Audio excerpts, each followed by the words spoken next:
So hello people, welcome back to my channel. This is Ranjiraj and hope you are enjoying this Python skill series so far. So today we'll be seeing what are the transfer statements which are there in Python. So this is almost similar to the other programming languages like C, C++ or Java which you have learned before. So this video will not be a very long video, but my basic motive will be to distinguish between each of these transfer statements, that is we have break, continue and pass. And so we'll see the difference of each of this with the help of one single example.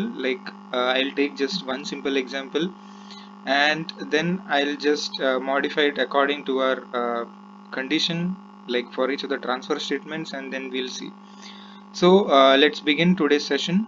So first of all, in the first transfer statements, we have something called as break. So from the name itself, it will break something. So essentially, it terminates the control. Control means control of the block, like in whatever it is written. Like if it is while block, like for iterative loops, we have while block, or in decision control, we have if else and for loop, and similarly in other loops which we'll be seeing later. So it basically terminates the control. So it's as simple as that. So let us realize this with the help of some code.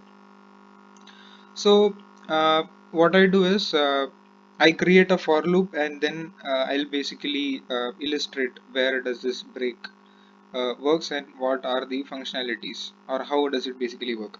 So I start with a for loop. So say I have this. So this alphabet is nothing but an iterator. So in the previous video, I used somewhere I, that is, then I said like it can be anything. Like so, alphabet is the entire thing is considered as an iterator. So instead of this I can also write I, E or anything like that. So just for that, if you had any confusion, so with this it will be cleared totally. And then we have the syntax, that is in the membership operator. Then I will type some string. So okay, so it was due to some inactivity. Yeah, then I will have some word, say like this, Porsche. Now my major goal will be to check for some particular letter, and after that we'll execute the transfer statement, that is break, continue or pass. So in the for loop we have this, and we'll write an if loop. So make sure you have this indentation, and again uh, we have this alphabet, and I will check whether it is equal to this token. So this is the value basically, and first I will write break, and then what I have is outside this, not under the if, but in the print I'll write the current letter, that is we have alphabet. Now when I run this, you can see first letter it typed P, then O, R and then S. So how does this basically work? So first of all, this alphabet is an iterator. So basically it will just take the first character, that is P, then it goes inside this if statement, then this condition is false, it will print the alphabet. So that's why we get P. Then next is O.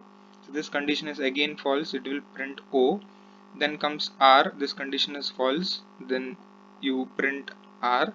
And then S is there, similarly it will print S. Now when C comes, what happens is this condition evaluates to true, and this completely breaks. So by not even printing the letter C, it will break the entire loop, or the entire program in fact. So after C we have H and E, so it will not even print that H and E whatever is there, not also itself the C. So this is how the break statement is. So break, it terminates the control of the entire loop, not only if but the for loop. So inside whatever it contains or it's there, it will completely terminate the loop. So that is the basic idea of the break statement. So as and when you code into different programming, you will basically get this. So the basic idea of this discussion is to distinguish between break, continue and pass.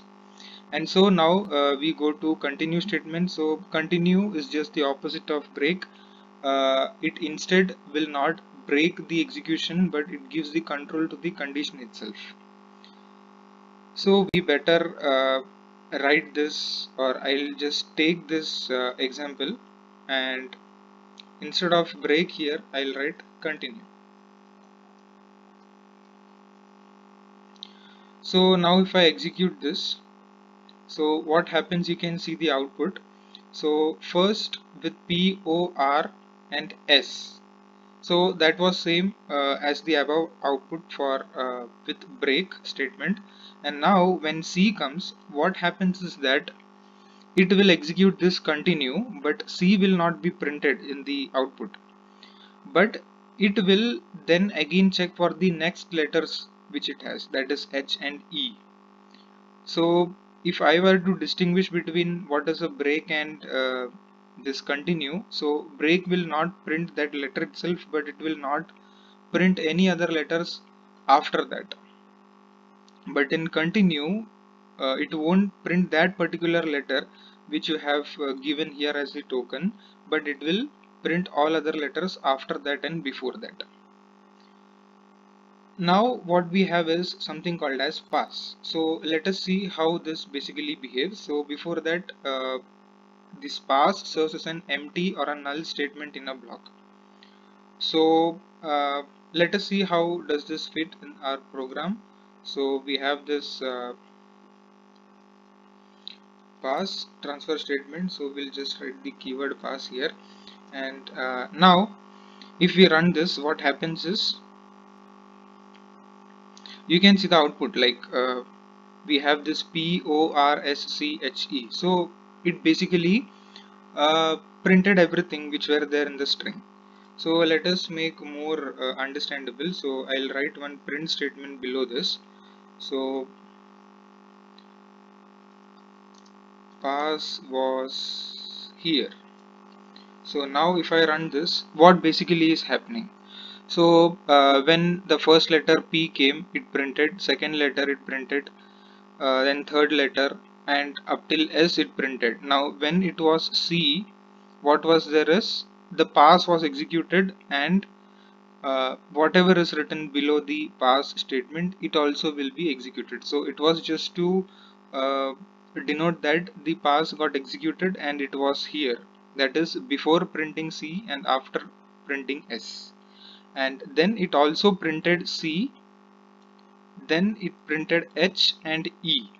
But if you see this with or compare with continue and break, this particular token was absent in our output.